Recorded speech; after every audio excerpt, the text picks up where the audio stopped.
sharks, guys who are succeeding, okay, guys who are winning, guys who are pushing each other. Watch your game change to a completely different level. So he's living in some kind of fancy house in LA with creators. These guys are killing it because they're in that environment. He goes, Dad, I love girls, but I got to tell you, girls are kind of like a side thing right now because I'm so motivated. I can't go to bed at night. I'm so excited about ideas because I've got a bunch of guys around me who are geniuses. So, hey, listen, you hang with the right people, you join a group like my group or your group, you're going to be around winners. And guess what ends up happening? And that's not a sales pitch. You start performing at a different level. You raise your standards.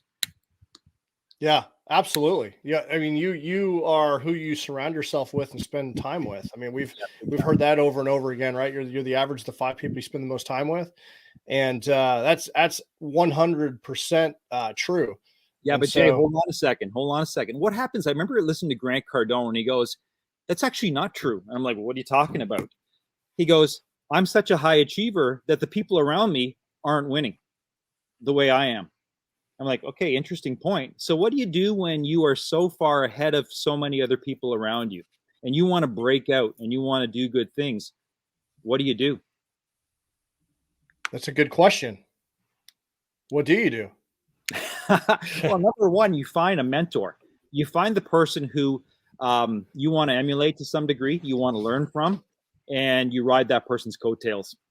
Yeah. You find the most successful person you know and you say, hey, listen, I want to buy you dinner. I want to sit down with you. I want to pick your brain. I want to talk to you. I want to shoot some ideas. Are you okay with that? The guy says, no. Okay, next person. Or the guy usually says this, I'd love to hear from you. Yeah.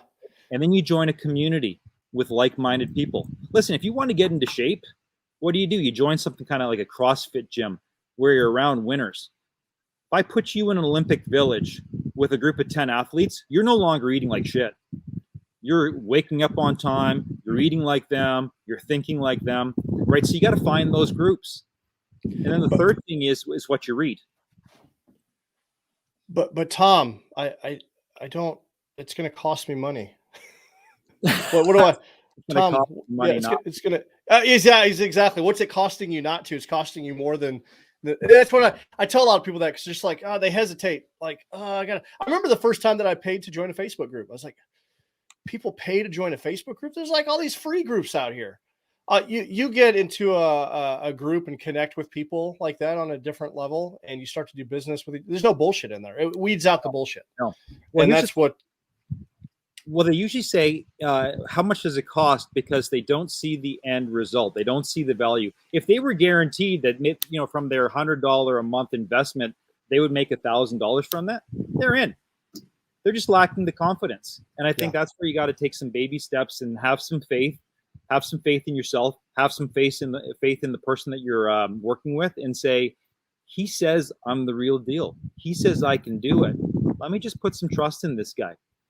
Yeah, absolutely. No, I love that. That's just the common conversation. And I remember having those conversations with myself when I finally made the leap. And I couldn't imagine where my life would be had I not invested in myself. And those little investments have gotten bigger and bigger, over time. And it's a critical component of my budget is myself, my personal growth and development, investing in myself. You can't, it's hard to put a price on happiness and all the positive things that have happened in my life because I've connected with other people and made those impacts. And I'm here where I'm at now and in my new career path. I'm finding fulfillment. I was lost for so many years and I couldn't have found that I could have kept bumbling around, but I felt like I found it by connecting with other people who showed me other possibilities. Yeah, big time. What's the alternative? Watch Netflix, live an average life, and struggle financially later on in life. That's the alternative. Yeah. And so many people are on that fast track to do that. The majority are. Yeah.